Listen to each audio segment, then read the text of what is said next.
बड़े बड़े कानून प्रभु के, बड़ी बड़ी मर्यादा। बड़े बड़े कानून प्रभु के, बड़ी बड़ी मर्यादा। किसी को कौड़ी कम नहीं देता, किसी को दमड़ी ज्यादा। किसी को कौड़ी कम नहीं देता, किसी को दमड़ी ज्यादा। समझदार तो चुप रह जाता, मूर्ख शोर मचाता। मेरे मालिक की दुकान में सब लोगों का खाता। इसलिए कुंती बुआ बोली, प्रभु हमें सुख नहीं चाहिए, विपत्ति दे दो। क्या दे दो? आप लोग भगवान से क्या चाहते हैं? इतना चाहो कि प्रभु हम आपको कभी भूलें ना। काम करो अपने, पर ईश्वर को याद रखो बस। आदत बुरी सुधार लो, हो गया भजन। मन की तरंग मार लो, बस हो गया भजन। भीष्म पितामह ने बुआ को अपने आप को दे डाला। अच्छा, भगवान से बुआ ने क्या मांगा? हमें दुख दे दो। और भगवान किसी को दुख नहीं देते। अच्छा ये बताओ, आपके जीवन में जो दुख आते हैं, वो दुख आपको कौन देता है? भगवान देते हैं? देवता देते हैं? आपके रिश्तेदार देते हैं? या आपके अपने कर्म देते हैं? जोर से, कौन देता है? कौन? आपके अपने कर्म। आपके अपने कर्म। इसलिए कहता हूं, किसी को दोष ना दीजिए। आपके अपने कर्मों का फल आपको मिलता है। और आपको लगता है कि हमें भगवान दुख दे रहे हैं। भीष्म पितामह बाणों की सैया पर हैं। आज भगवान दर्शन करने गए और भीष्म पितामह भगवान के चरणों में अपनी बुद्धि समर्पित कर रहे हैं। और इसके बाद उनकी परम गति हुई। भगवान द्वारिका गए, राजा परीक्षित जी का जन्म हुआ, भगवान दर्शन करने आए। अब भगवान अपनी 125 वर्ष की लीला पूरी करते हैं। भगवान कृष्ण इस धरती पर कितने वर्षों की लीला करने आए? 125। 125 वर्ष जब भगवान के हुए, तो भगवान अपनी लीला पूरी करके अपने धाम गोलोक धाम चले गए। और भगवान के जाते ही पांचों पांडव भी स्वर्गारोहण के लिए निकल पड़े। कुंती बुआ ने अपने शरीर को पूरा किया भगवान की याद में, और पांचों पांडव स्वर्गारोहण के लिए निकल गए।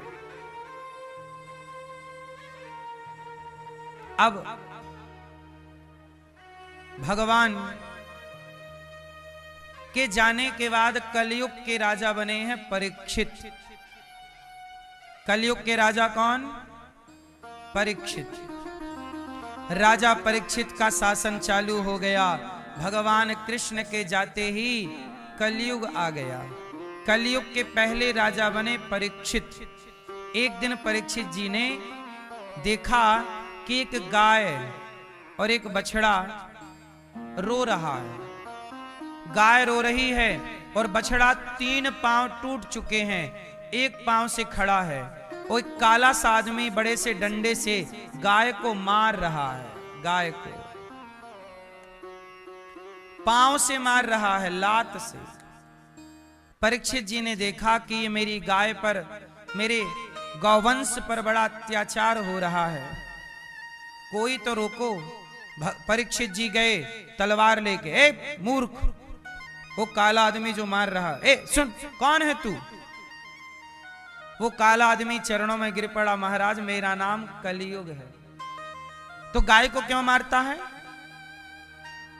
कलयुग बोला, महाराज जहां ये गाय रहती है वहां मैं रह नहीं पाता अच्छे से। याद रखना, जब तक भारत में गौ माता की सेवा होती रही तो कलयुग इस तरह फैल नहीं पाया। अब कलयुग का बोलबाला ज्यादा है। पहले कलयुग का बोलबाला कम था। और कलयुग तो चाहेगा कि मेरा ही बोलबाला ज्यादा हो, इसलिए कलयुग का बोलबाला ज्यादा हो, इसलिए कलयुग पाप ज्यादा कराता है। आजकल आप लोग अच्छे काम करने में चित्त नहीं लगता, बुरे काम करने में मन लगता है, क्योंकि कलयुग खुद नहीं चाहता कि आप अच्छे काम करें, क्योंकि अच्छे काम होंगे तो कलयुग प्रभावशाली नहीं होगा। ये कौन सा युग है? कलयुग है। और कलयुग में जब गाय की सेवा होगी, गाय की पूजा होगी सब, तो फिर कलयुग का अर्थ ही क्या निकला? कलयुग बोले महाराज सब तो पूजा पाठ कर रहे हैं। अच्छा, कलयुग कब खुश होता है? जो पूजा करते हैं, जो गाय की सेवा करते हैं, उनसे कलयुग खुश नहीं होता। कलयुग किससे ज्यादा प्रसन्न होता है? जो व्यक्ति शराब पी के पड़ा है, टुन्न हो गया, शराब पी रहा है, तो कलयुग बहुत खुश होता है कि ये मेरा ग्राहक है, ये मेरा नाम रोशन कर रहा है। शराब पीने वाले से कलयुग बहुत खुश होता है। जुआ खेलने वाले से कलयुग बहुत खुश होता है। पराई औरत को देखना, इलू इलू करना, ताकते रहते तुझको सांझ सवेरे, ऐसे गानों को सुनता रहता है कलयुग।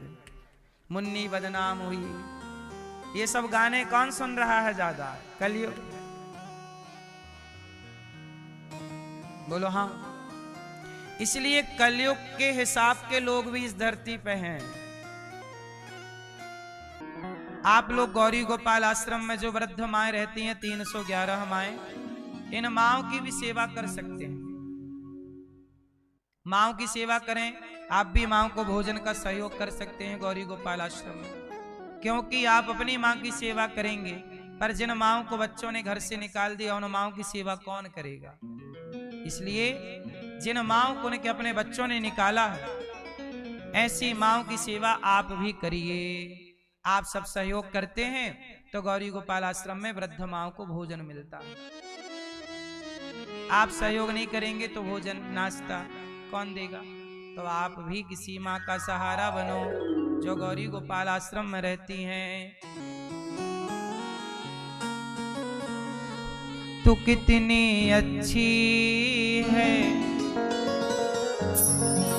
तू कितनी भोली है,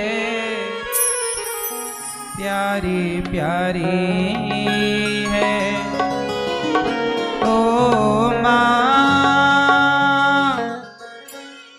ओ माँ। कलयुग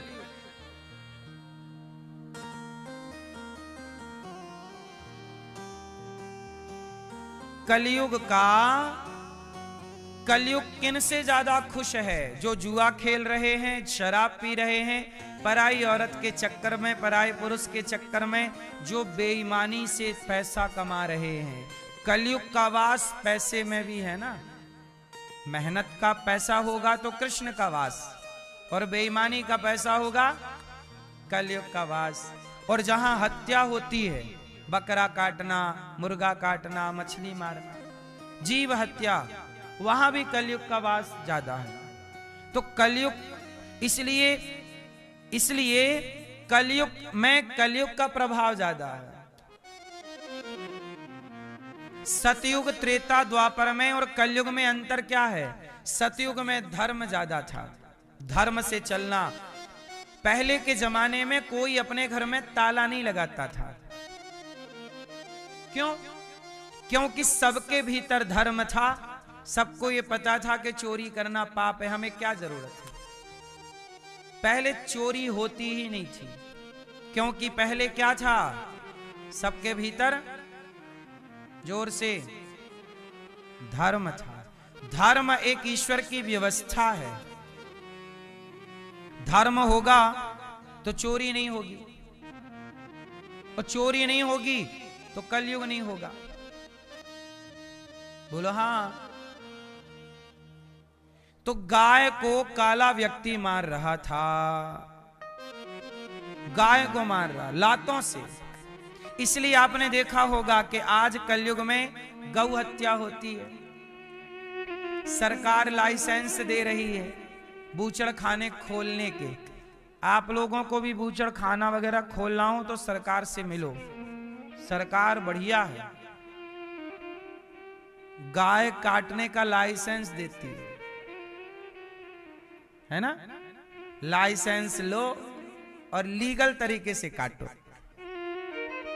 हाँ, तो ये कलयुग है साहब, यहां गाय की तो हत्या होती है।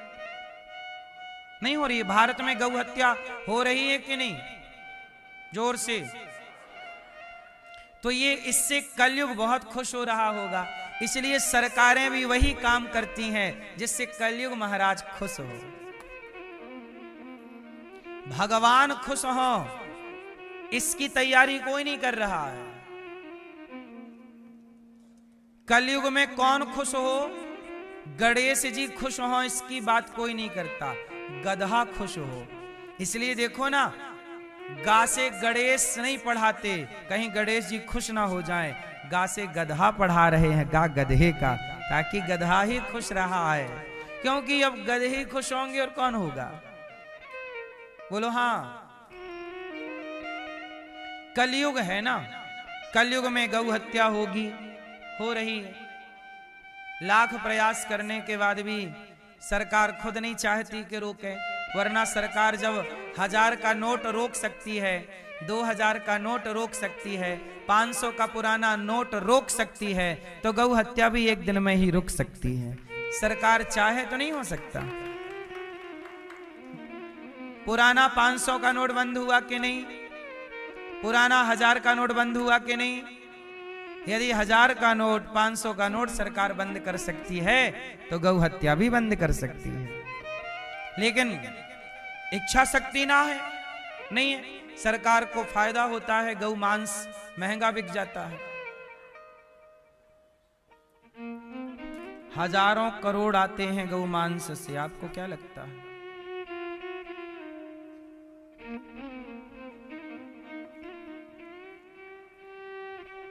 तो कलयुग में गाय को कलयुग मार रहा था। बछड़ा, बछड़ा मतलब कौन? बताओ, बछड़ा किसे कहते हैं? नंदी, बैल। नंदी मतलब जोर से, जोर से, बैल है। बैल वैल नहीं होता। नंदी मतलब धर्म। शंकर जी का वाहन क्या है? शंकर जी का वाहन नंदी नहीं है, शंकर जी का वाहन धर्म है। नंदी क्या है? धर्म का ही स्वरूप है नंदी। इसलिए उसे नंदी ना, उसे नंदी को केवल नंदी और बैल ही ना समझा जाए। हम ये बात केवल इसलिए कोड कर रहे हैं कि आप बैल को केवल बैल ना समझे रहे, नंदी को केवल नंदी ना समझे रहे। हमारे सनातन में नंदी को धर्म कहते हैं। शंकर जी किस पे सवार होते हैं? बैल मतलब, नंदी मतलब धर्म। वो धर्म का प्रतिनिधि है। इसलिए शंकर जी किस पर सवार हैं? धर्म पर। और धर्म के पांव कितने होते हैं? 4। नंदी के 4 पांव, धर्म के 4 चरण। सत्य, बोलो सत्य, दया, दान, तप, ये धर्म के 4 पांव हैं। इसलिए नंदी के 4 चरण होते हैं। इसलिए शंकर जी के मंदिर में शंकर जी अंदर होते हैं और नंदी बाहर होता है। तो मानो ये कहना है कि जिसके जीवन में बाहरी व्यवहार में धर्म होगा, उसी के भीतर भगवान होंगे। यदि आपके जीवन में धर्म नहीं है तो भगवान का क्या दर्शन होगा? मंदिर जाओगे तो पहले शिव का दर्शन होगा कि धर्म का? धर्म अर्थात नंदी। बोलो किसका दर्शन होता है? धर्म का। तो जिसके जीवन में धर्म ना होगा उसके जीवन में भगवान कैसे होंगे? तो पहले धर्म का दर्शन होगा, फिर आपके जीवन में, आपके व्यवहार में, आपके आचरण में यदि धर्म नहीं होगा तो भगवान कैसे होंगे? आज भगवान क्यों नहीं किसी को महसूस हो रहे हैं, दिख रहे हैं? क्यों? क्योंकि धर्म का आचरण नहीं है। सब भगवान को पाना चाहते हैं पर धर्म से कोई नहीं चलना चाहता। धर्म से चलोगे तो 4 बातों का ख्याल रखना पड़ेगा। धर्म का पहला पांव है सत्य। सत्य बोलना है, दया करना है, सत्य, दया, दान, नित्य दान और तप। ये 4 यदि आपके जीवन में है तो ही आप धर्म के रास्ते पर हैं, और ये 4 नहीं है तो आप धर्म के रास्ते पर नहीं हैं। सत्य, वाणी में सत्य हो, हृदय में दया हो, सत्य दया, हाथों पे दान हो, और जीवन में तपस्या हो, तपस्वी जीवन। तपस्या क्या? हर परिस्थिति में हम रहें। आजकल आप लोग सुख के आदी हो गए हैं। आप लोग क्या हो गए? सुख के आदी। सुख के आदी मतलब पैसों में आदमी बिक जा रहा है। क्या हो रहा है? बिक जाता है। अभी सुनो,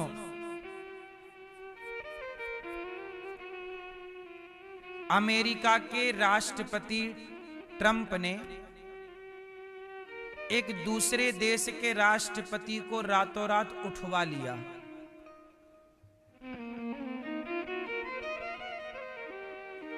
बोलो हाँ। क्यों उठवा लिया जानते हैं? क्योंकि उस देश के कुछ लोग अपने देश से गद्दारी कर दिए, मिल गए ना ट्रंप से। भाई जब तक कहते ना घर का भेदी लंका ढाहे, जब तक घर का व्यक्ति भेद ना बताए तो किसी को भेद का पता। तो अब उन लोगों ने क्या किया कि अपने देश से गद्दारी करके और खुफिया जानकारी देते रहे। अभी चाइना के एक अधिकारी, बड़े अधिकारी जिनके अंडर में सेना थी, चाइना के उस अधिकारी को ट्रंप ने खरीद लिया और वहां की जानकारी ली, तरह खुफिया जानकारी। तो जीवन में परेशानियां तब होती हैं जब आप ईमानदारी से नीचे गिर जाते हैं। अब बताओ, अपने देश से गद्दारी करना यह धर्म था कि अधर्म था? अधर्म है। किसी भी देश का कोई व्यक्ति अपने देश से गद्दारी कर रहा है, वो क्या है? इसलिए कहता हूं कि धर्म से चलना चाहिए। प्राण जाएं तो जाएं, पर हम अपने वतन से गद्दारी। लेकिन आजकल आदमी पैसों में बिक जा रहा है। पैसा दे दिया जाए तो हमारे कितने लोग ऐसे पकड़े गए जो भारत में रहते थे और पाकिस्तान के लिए जासूसी करते थे। बोलो हाँ। तो जासूस पकड़े गए, रह रहे भारत में, रोटी खा रहे हैं भारत की और जासूसी कर रहे हैं पाकिस्तान की।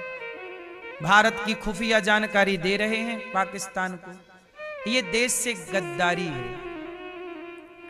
इसलिए कहते हैं जिसके अंदर धर्म ना होगा उसके भीतर भगवान ना होंगे। इसलिए कहता हूं प्राण जाएं तो जाएं, पर धर्म ना जाए। आप लोग धर्म से चलो।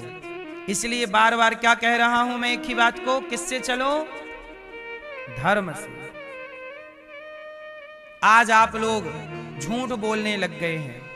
क्या ये धर्म है? एक एक रुपया के लिए व्यक्ति झूठ बोल रहा है। बहुएं सास पर अत्याचार करने लग गई हैं। क्या ये धर्म है?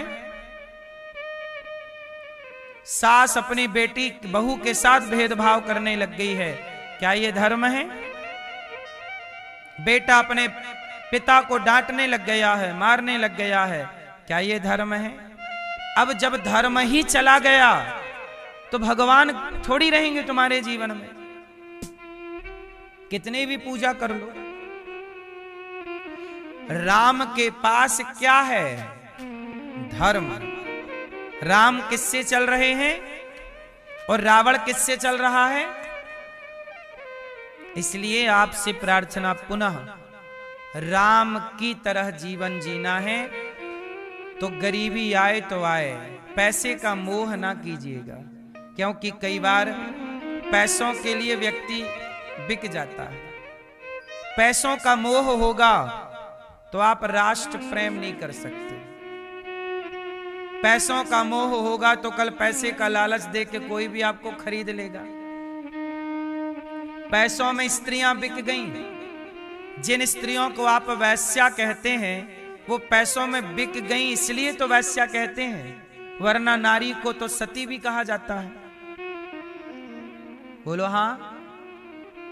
जो नहीं बिकी, जो धर्म से चली, उन्हें पतिव्रता कहा जाता है, सती कहा जाता है, और जो पैसों में बिक गए उन्हें वैश्या कहा जाता है।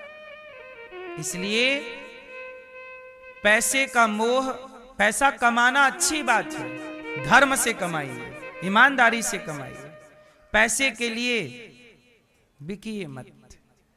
हमारे देश में कुछ लोग पैसों के लिए बिक गए थे तो झांसी की रानी को धोखा दे दिया था। पैसों के लिए बिक गए तो पृथ्वीराज को धोखा दे दिया। बोलो हाँ। पैसों के लिए बिक गए, महाराणा प्रताप को धोखा दे दिया। कितने गद्दारों की कथा भारत में ही मिलती है। तो बिकते ना पैसों, यदि धर्म, अच्छा एक बात बताऊं, धर्म जिसके अंदर होगा उसे खरीदा नहीं जा सकता। धर्म वाले व्यक्ति को खरीदा, जिसके अंदर धर्म नहीं होगा वो बिकाऊ होगा। यदि आप बिक गए तो धर्म कहां है? इसलिए कहता हूं, इतने सस्ते ना होइएगा कि आपको कोई भी खरीद ले, इतने महंगे बनिएगा कि कोई भी कीमत आपको कभी खरीद ना सके। सदा धर्म पर रहिएगा। सदा किस पर रहेंगे? धर्म। प्राण जाए पर धर्म न जाए, प्राण जाए पर धर्म न जाए। धर्म चला गया तो प्राणों का करोगे क्या? बोलो।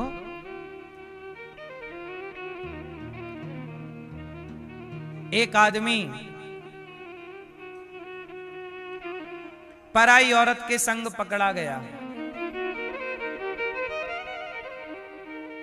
अब पराई औरत के संग पकड़ा गया तो बताओ, उसका धर्म चला गया कि बचा? अब धर्म चला गया, समाज में मुंह दिखाने के लायक नहीं। अब जब समाज में मुंह दिखाने के योग्य नहीं तो बताओ अब वो जी के भी करेगा क्या?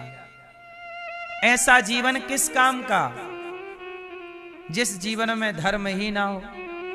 समाज में सर उठा के वही जीता है जो चरित्रवान हो। और चरित्र क्या है? धर्म। राम चरित्र सुनबे को रसिया। भगवान चले गए, राजा परीक्षित ने गाय को मारा, कलयुग ने गाय को मारा, बछड़े को मारा, धर्म को मार मार के निकाला। आजकल कलयुग धर्म को, बछड़ा मतलब धर्म को निकाल रहा। इसलिए अब घरों में गाय तो फिर भी कहीं कहीं है, बैल कहीं नहीं है, धर्म कहीं नहीं है।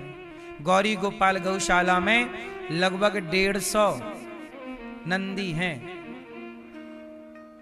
आज भी ये दास अनिरुद्ध नंदियों की, आप लोग तो नंदी के पास जाके पत्थर का नंदी होगा तो आप जल चढ़ाओगे, जय जय ओम नमः शिवाय, ओम नमः शिवाय। और सही का नंदी आ जाए तो डंडा मारते हैं, और पत्थर के नंदी को जल चढ़ाते हैं। वाह रे दुनिया वालों, क्यों ये बात सही है कि नहीं? आप लोग शंकर जी के मंदिर में पत्थर का नंदी बैठा है तो चढ़ाओगे पानी, उसके मुंह पे चिपकाओगे मिठाई, और सही का नंदी आए तो भगा देते हो। हम तो रोज गायों को रोटी खिलाते हैं, रोज गायों की सेवा करते हैं। गायों के साथ थोड़ा समय बिताया करो मेरी माँ, गाय की सेवा किया करो। गौरी गोपाल आश्रम में नंदी है, गाय है, गाय की सेवा है। आप भी थोड़ा रोटी दिया करो गाय के लिए, आप भी सहयोगी बना करो। हम केवल गायों की ही नहीं, बंदरों की भी सेवा करते हैं। बंदरों को केला, चना, रोटी, 12 महीने बंदरों की सेवा है। पेट किसी भी जीव का हो, पेट भरना हमारा धर्म है। अपना पेट भर लेना ये तो कुत्ता बिल्ली भी समझते हैं। सबका पेट भरना, सबकी सेवा करना, सबकी रक्षा करना ये धर्म है।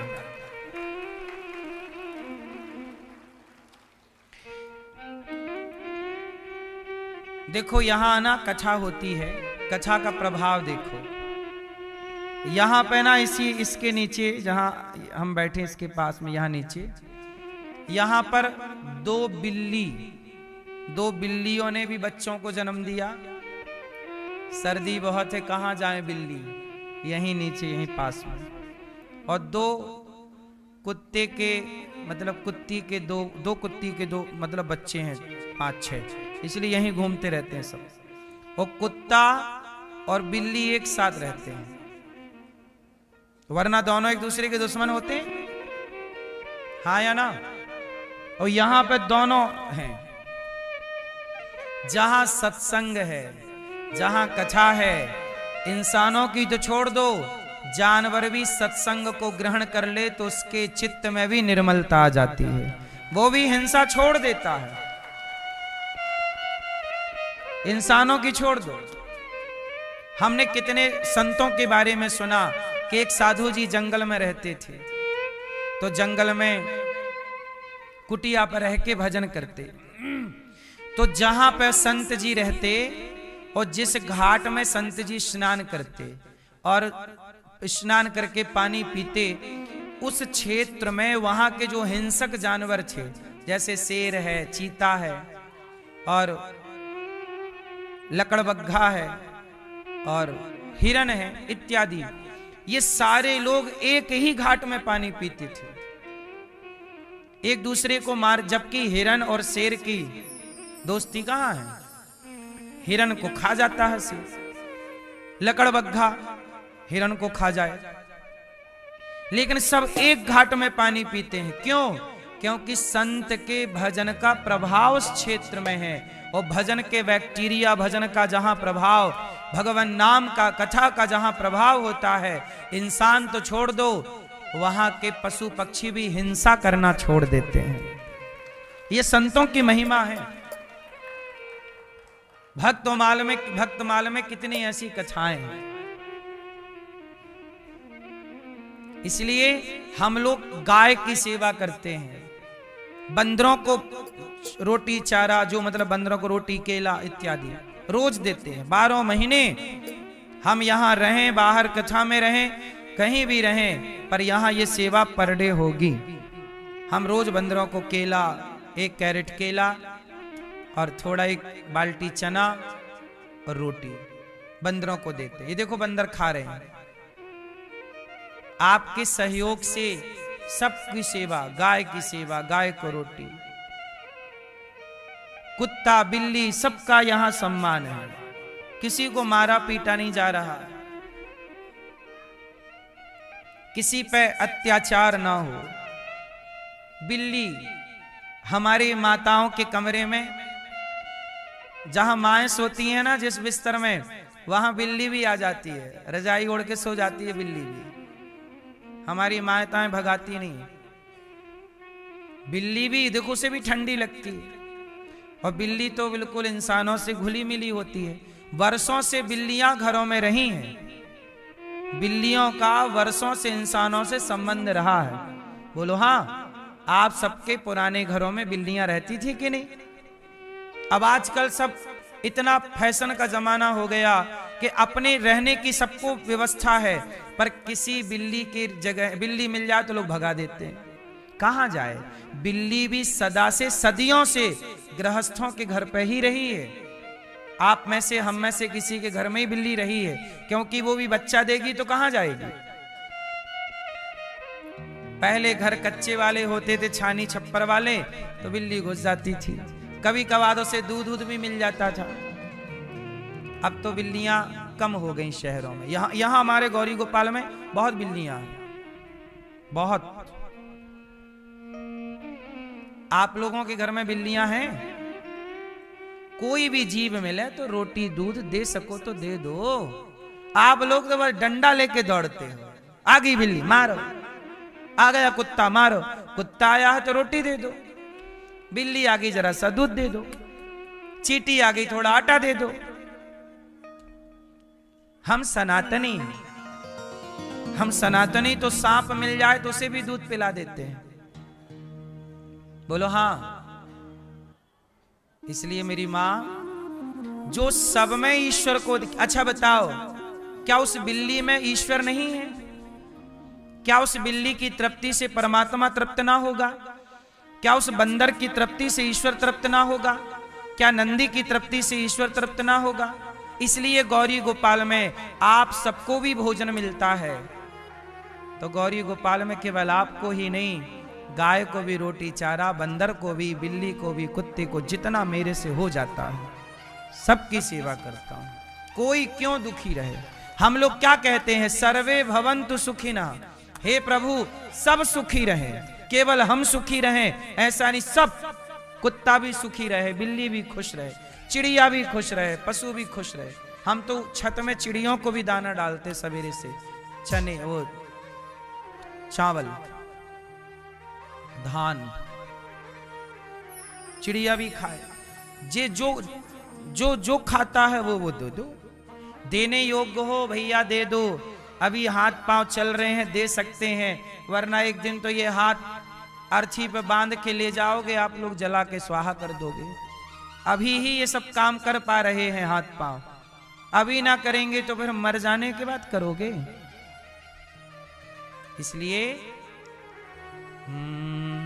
भला की जय भला होगा, बुरा की जय बुरा होगा। भला करते रहिए, सबकी दुआएं मिलती हैं मेरी माँ, सबकी दुआएं मिलती हैं। मैं बचपन में जब छोटा था तो मैं एक संत जी के पास रहता था। वहां भी एक बिल्ली थी। सर्दियों का टाइम था, मैं जाके सोता था तो पांव के पास रजाई के कंबल के नीचे बिल्ली भी आके रह जाती, वहीं रहती थी। हम लोग खाते थे, मैं ही बनाता था भोजन, उसे भी देता था। मतलब हम देखो, बिल्ली हमसे बोल नहीं पाती कुछ, पर उसकी सारी भावनाएं रहती हैं। वो अपने बच्चे के लिए कितनी तैयार रहती है।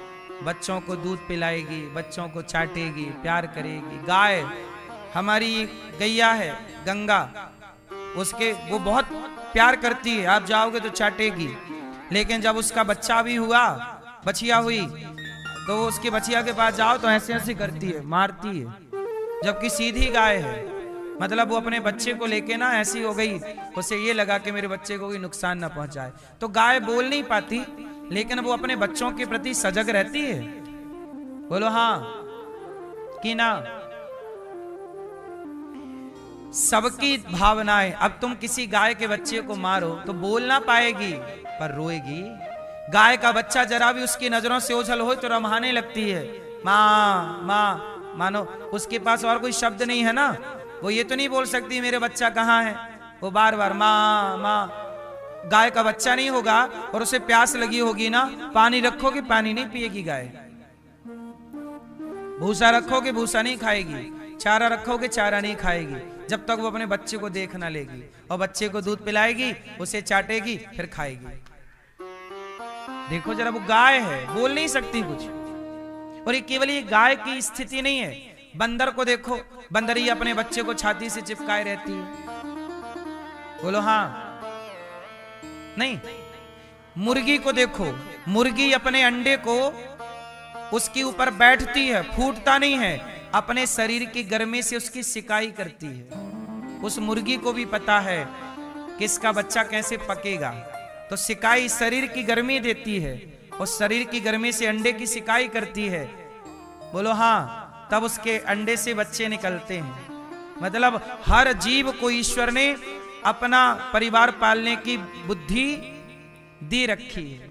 हम लोग मूर्ख हैं जो अपने स्वाद के लिए कहीं मुर्गी को ही खा जाएंगे, कहीं मुर्गी के बच्चे को खा जाएंगे, कहीं बकरा को खा जाएंगे। हम इंसान जानवरों से भी बदतर हो गए हैं, निर्दयी हो गए हैं। हम अपने स्वाद के लिए किसी को भी मार डालते हैं, स्वार्थी हो गया है इंसान। कलयुग है ना मेरी माँ, चारों तरफ पाप ही पाप है। अब इस कलयुग में तो देखो, मैं और आप पाप को रोक नहीं सकते। कलयुग है, मैं कितनी भी आपको कथा सुनाऊं, लेकिन मेरी बात आपको भूल जाएगी यहां से जाते जाते, और आपको झूठ बोलना याद रह जाएगा, छल करना याद रह जाएगा, कपट करना याद रह जाएगा, बहुत सारी बातें रह जाती हैं आपको याद, पर कथा भूल जाती है। क्यों? इसमें आपका और मेरा कोई दोष नहीं है। कलयुग है, कलयुग। देखो ना, बारिश होती है तो हम बारिश को रोक नहीं सकते, ना आप रोक सकते, लेकिन छाता लगा के आप और हम अपना अपना बचाओ। ऐसे ही इस कलयुग के प्रभाव को आप और हम रोक नहीं सकते, लेकिन भगवान की कथाओं का, कीर्तन का आश्रय लेकर के हम अपने आप को बचा सकते हैं इस कलयुग की बरसात से। कलयुग चल रहा है माना कि, पर आप कलयुग के हिसाब से ना चल के। अच्छा, जहां एसी होती है, एसी चल रही हो, तो बताओ वहां गर्मी का प्रभाव होता है? एसी बढ़िया चल रही हो कमरे में, वो कितनी भी जेठ के 9 तपा चल रहे हो, क्यों? 9 तपा जेठ में आते हैं। 9 तपा चल रहे हो, भयंकर गर्मी चल रही हो, और आप एसी के कमरे में हो तो आपको ठंडी लगती है। मतलब एसी के कमरे में गर्मी का प्रभाव, जैसे एसी में गर्मी का प्रभाव नहीं होता, ऐसे जहां भगवान की कथा चल रही हो, कीर्तन हो रहा हो, वहां भी कलयुग का प्रभाव नहीं होता। कलयुग के प्रभाव से बचना हो तो भगवान का कीर्तन, भगवान की कथा का आश्रय ले लो तो बच जाओगे। वरना देखो, वो हमने हमेशा एक बात कही, हाँ, मंदिर सोना सोना रहेगा, भरी रहेंगी मधुशाला, पिता के संग भरी सभा में नाचेगी घर की बाला। ऐसा कन्या दान पिता ही कन्या का धन खाएगा, रामचंद्र कह गए सिया से, ऐसा कलयुग आएगा।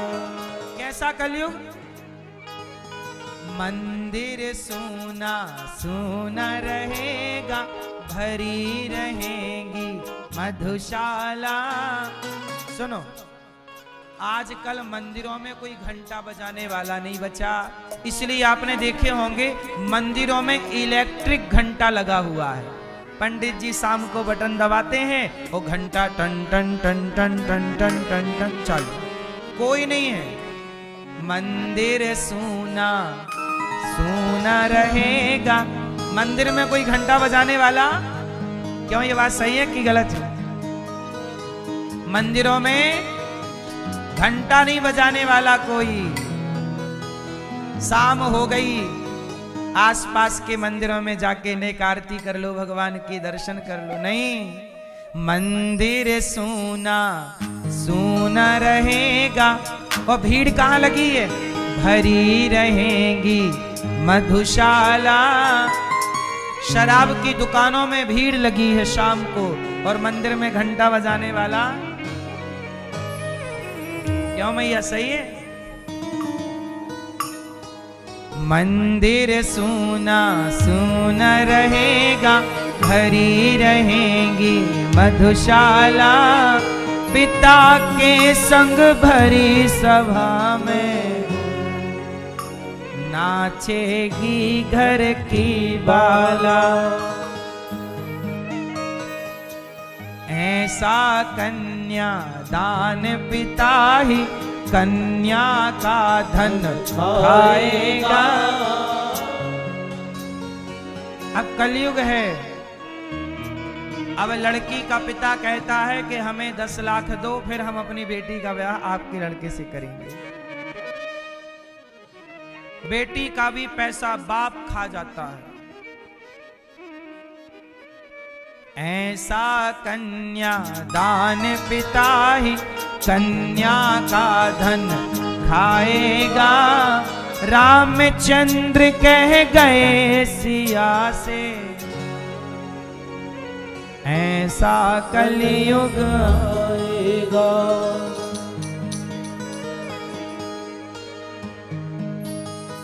इसलिए मेरी मां कलयुग है।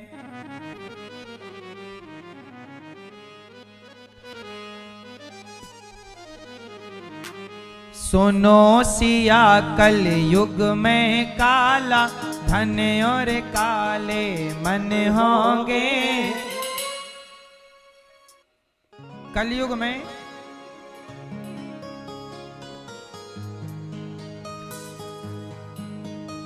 सुनो सिया कलयुग में काला धर्म कर्म और मन होंगे। कलयुग में मन काले होंगे, लेकिन स्थिति क्या होगी? बात बात में मात पिता को बेटा आंख दिखाएगा।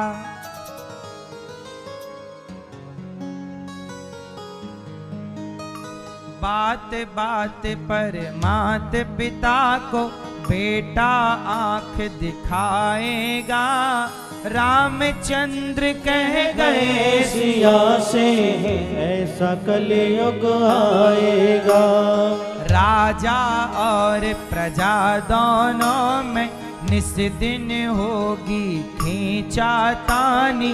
कदम कदम पर करेंगे दोनों अपनी अपनी मनमानी, अपनी अपनी मनमानी। जिसके हाथ में लाठी होगी भैंस वही ले जाएगा। रामचंद्र कह गए सिया से, ऐसा कलयुग आएगा। ये है भैया कलयुग की हालत। मंदिर सूना रहेगा, शराब की दुकान। कलयुग है। राजा परीक्षित ने कलयुग को रहने की, अच्छा कलयुग को कहा कि चल मेरे राज्य से निकल जा। कलयुग बोला मैं कहां जाऊं, चारों तरफ आपका डंका बज रहा है। तब राजा परीक्षित ने कलयुग को रहने के 4 कमरे बनवाए। जुआ द्यूतम पानम स्त्रियः सूना यत्र धर्मश्चतुर्विधा। जहां जुआ शराब, इसलिए आप लोग बचिएगा बुरे कामों से। आप लोग जुआ तो नहीं खेलते, शराब पीते हो, मांस खाते हो, पराई औरत को देखते हो नहीं, बेईमानी से धन कमाते हो। यदि ये 4 काम नहीं करते तो आप बच गए। इसीलिए देखो जी, आप दुनिया को बचा पाओ ना बचा पाओ, अभी अपने को बचा लो कलयुग से। इसलिए भगवान की छत्र छाया में रहो, काम करते रहो, नाम जपते रहो, प्रभु को याद रखो और भगवान की छाया में धर्म कर्म करते रहो, बस बच जाओगे। वरना कलयुग सबको मारे डाल रहा है, सब पी पी के पड़े हैं। और तो सब ठीक है, आजकल तो मैयाएं भी पीने लग गई दारू, मैंने सुना है। क्यों मैया, सही है मैया? आजकल सुना है कि स्त्रियां भी पीने लग गई, सही है कि गलत है? हैं? मैया आप पीती हो दारू? नहीं, आप पीते हो दारू? नहीं पीते? खाओ मां कसम, नहीं पिए, कभी नहीं पिए। पहले पी रहे, बस अभी नहीं पी रहे हो 7 दिनों से। पहले तो खूब पिए हो, क्यों? कौन सी वाली पिए हो? सकल कर्म कर थके गुसाई, सारे काम धाम करके आए हैं अभी वृंदावन। अच्छा है, समय से आ गए। आप तो आ भी गए, कुछ लोग तो आ भी नहीं पाए। आप पीते हो शराब वराब? नहीं पिए? पहले पिए हो। अब बुढ़ापे में देख लिए कि अब हम किसी काम के रहे नहीं, तो चुपके से आ गए भगवान की शरण, प्रभु अब कल्याण करो वरना, है ना? ये सब डरे सहमे लोग हैं, डर के कारण आए हैं। इन्हें पता चल जाए कि हमें स्वर्ग ही जाना है तो फिर पी के पड़े रहे। बोले अब तो जानी है स्वर्ग, क्या जरूरत है पूजा वूजा की? वो तो थोड़ा डर है। आप पीते हो? पहले कभी नहीं पिए शराब? सही बताओ, खाओ मां कसम, नहीं खाओगे?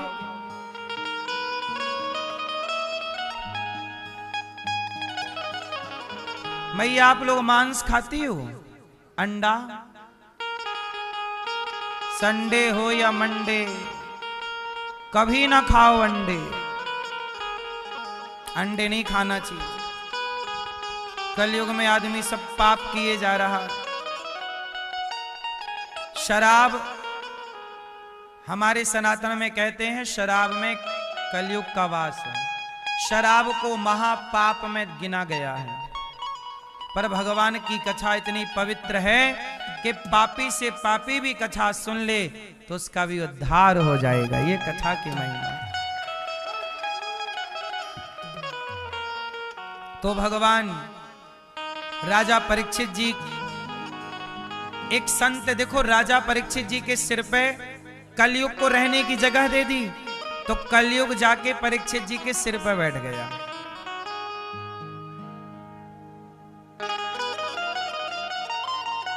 कुत्ते को मुंह लगाओगे तो कुत्ता, आगे क्या है कहावत?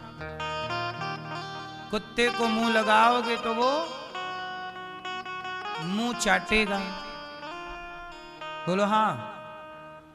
कुत्ता चाटे या काटे, दोनों ही नुकसानदायक है। इसलिए कुत्ते को पानी रोटी तो दो, पर उचित दूरी के साथ दो। दूरी भी, किसके साथ बैठें, किसके साथ ना बैठें। आप गलत व्यक्ति के संग बैठने, दुर्योधन शकुनी के संग बैठता और अर्जुन कृष्ण के संग बैठते। दुर्योधन शकुनी से सलाह लेता और अर्जुन कृष्ण से।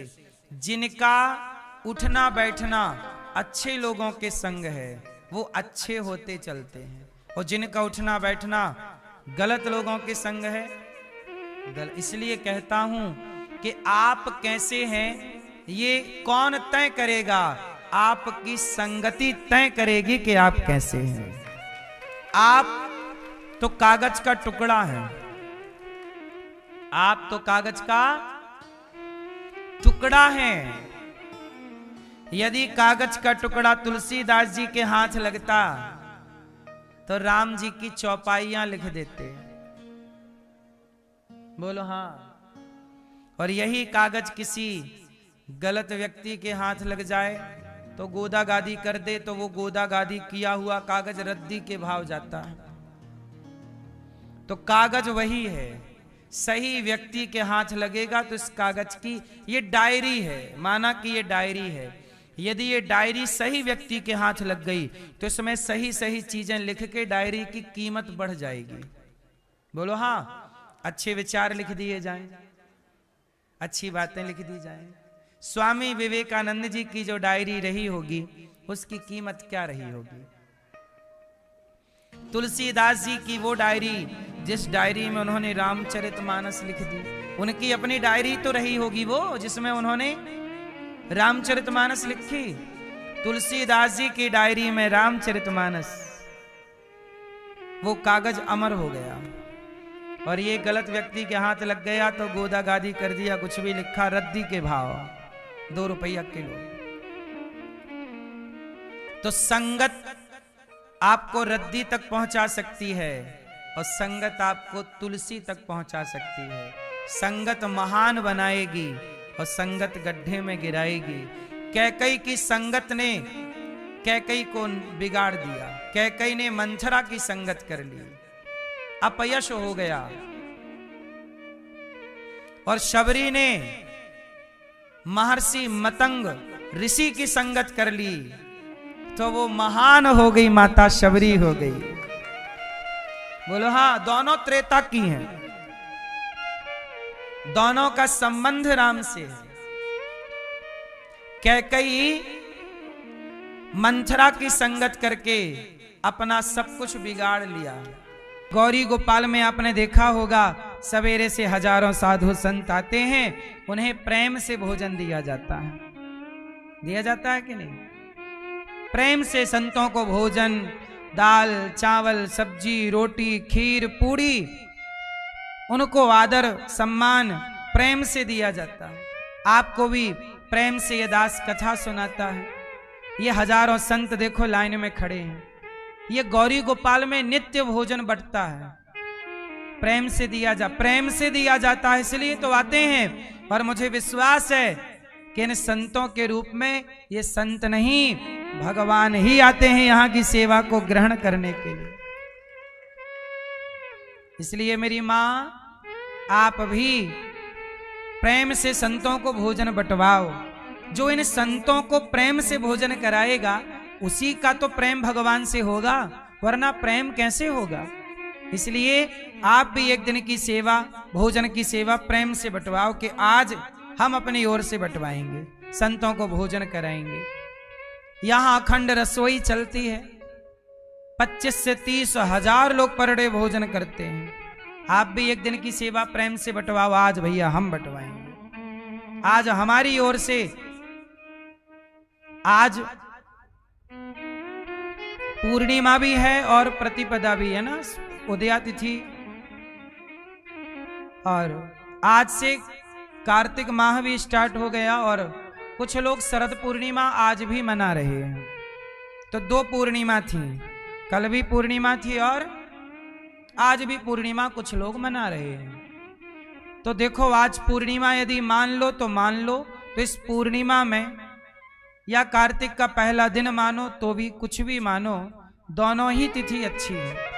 आप जरूर यह विचार करिए कि आप प्रेम से भगवान को कैसे रिझा सकते हैं। अच्छा ये बताओ, भगवान खाते कैसे हैं? क्या भगवान को भोग लगाया जाएगा तो ही खाएंगे? किसी भूखे को खिलाया जाएगा तो क्या नहीं खाएंगे? अरे, जब किसी भक्त को भोजन कराया जाता है तो उस भक्त के भीतर बैठे भगवान ही तृप्त होते हैं।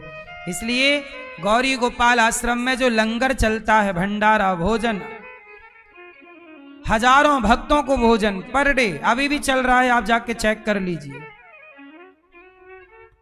सबको रोटी दाल चावल सब्जी मिल रही है। आप भी एक दिन की सेवा कराओ कि आज की सेवा हम करेंगे, आज की सेवा से हम जुड़ेंगे, एक दिन की रसोई हम बंटवाएंगे। गौरी गोपाल गुरुकुल में बच्चों का भोजन आप करा सकते हैं, बच्चों की सेवा आप ले सकते हैं। ये दास अनिरुद्ध देखो, हम भिक्षा मांगते जरूर हैं, पर इसलिए मांगते हैं कि आपके द्वारा जब आपका धन इन सेवाओं से जुड़ता है तो आपका धन शुद्ध होता है और आपके सहयोग से बच्चों को शिक्षा मिल जाएगी, भोजन मिल जाएगा, कॉपी किताब मिल जाएंगी, पांव पे खड़े हो जाएंगे। आप भी भोजन बंटवाओ बच्चों को। एक दिन माताओं को भोजन बंटवाओ कि आज वृद्ध माओं को हम भोजन बंटवाएंगे। आज सभी वृद्ध माओं को आप भोजन बंटवा सकते हैं। आज आपकी ओर से सब माओं को भोजन दिया जाए। 310 माताएं हैं। कल आपने देखा, जिस माँ ने मैया ने मजदूरी करके काम करके और बच्चों को पढ़ाया लिखाया, आखिरी में उन्हीं बच्चों ने घर से बाहर निकाल दिया। ऐसी 310 माताएं गौरी गोपाल में हैं। आप माओ को नाश्ता बंटवा सकते हैं कि कल का नाश्ता माओ को हमारी तरफ से। एक दिन की सेवा आप ले लो। रात्रि का दूध बंटवाओ कि आज रात का दूध माताओं को हम अपनी ओर से दूध की सेवा करेंगे, एक एक गिलास दूध माओं को हम बंटवाएंगे अपनी ओर से। तो आप जो सेवा ईश्वर ने आपको बनाया हो, जो करने योग्य करिएगा। गौरी गोपाल विद्यालय बनाना है, आप उसमें सहयोगी बन सकते हैं। स्कूल के विद्यालय के निर्माण कार्य में खर्चा लगता है, 5 से 7 हजार बच्चों को पढ़ाने का, योग्य बनाने का मेरा मन है। अब ये मन तो मेरा है, आगे पूरा करें ना करें ईश्वर। क्यों भैया? भैया विद्यालय बनाने का जो मेरा संकल्प है वो सही है कि गलत है? तो आप लोग उसमें सहभागी बनिएगा। बच्चों की क्लासरूम में एक क्लासरूम आप अपनी ओर से बनवा के विद्यालय के निर्माण में सहयोग कर सकते हैं। जब तक देखो मैं बोल चुका ना कि मेरी 35 साल की उम्र हो चुकी, मेरा पूरा लक्ष्य पूरा हो गया जिसके लिए धरती पे आया। अब जो उम्र बची है तो बस इस उम्र में और अच्छे अच्छे काम जितने हो सकते हैं कर लेते हैं, क्योंकि एक दिन मरना तो पड़ेगा। तो मरने से पहले आओ, किसी के काम आते हैं, समाज की, राष्ट्र की सेवा। और सबसे बड़ी सेवा है बच्चों को पढ़ा लिखा के योग्य बनाना। विद्या का दान सबसे बड़ा दान। तो एक स्कूल का निर्माण करना है मुझे, CBSE बोर्ड का। अब उसमें आपका क्या योगदान हो सकता है, ईश्वर आपको किस योग्य बनाए, आप विचार जरूर कीजिएगा। माताओं के वृद्धाश्रम में, माताओं के लिए और जो कमरे बनाने हैं उसमें आपका क्या योगदान हो सकता है, माओं के भोजन में आपका क्या योगदान हो सकता है, बच्चों की शिक्षा में आपका क्या योगदान हो सकता है, गौशाला में गाय की सेवा में आपका क्या योगदान हो सकता है, संतों की सेवा में आपका क्या योगदान हो सकता है, जरूर सोचिएगा। और गौरी गोपाल के बारे में जो सुना था टीवी पर, वो सही पाया कि गलत? बोलो, पहले देखिएगा अपनी आंखों से। कितने लोगों ने देखा यहाँ की सेवाओं को? देखा आप लोगों ने? आप भी देखना। और कुछ लोगों को विश्वास नहीं होता ना, जब तक देखोगे नहीं गौरी गोपाल को तब तक आप विश्वास कर ही नहीं सकते। जो सुना है वो बहुत कम सुना है, जो यहाँ देखोगे वो सुने से 1000 गुना ज्यादा देखोगे। ये बात सही है कि गलत है? सुनाया कितना जा सकता है? सुनने में हर बात, देखो सुनाने में 300 माताएं रहती हैं, ये सुना दिया। लेकिन वो 300 माताओं के प्रत्येक कमरे में जा जा के देखोगे तब आप देख पाओगे कि आप अपनी माँ की सेवा कैसे करते हो, अपनी माँ के लिए कैसी व्यवस्थाएं जुटाते हो। और गौरी गोपाल में वृद्ध माओं के लिए कैसी व्यवस्था ये दास अनिरुद्ध जुटाता है। तो सुनना और देखना दोनों बातें अलग अलग, इसलिए कभी गौरी गोपाल आओ तो देखो जरूर इन सेवाओं को। और विश्वास है कि आपका बेटा गौरी गोपाल में अनिरुद्ध सेवा कर रहा है तो सेवा करो। आओ, कुछ भक्तों के नाम सुनते हैं, आप भी अपना नाम लिखाइए इन सेवाओं में, ताकि आपका भी नाम बिहारी जी सुने। क्योंकि ये नाम जो यहाँ से पुकारे जाते हैं, ये नाम केवल आप ही नहीं सुनते, ईश्वर अपनी डायरी में भी लिखते होंगे कि बेसहारा माँ का सहारा कौन बना है, बच्चों की शिक्षा में किसने सहयोग किया है, संतों के भोजन, संत जो दिन रात भजन करते राधा राधा कृष्ण कृष्ण जपते हैं, उनको भोजन किसने कराया है, ये ईश्वर भी तो देखेंगे ना।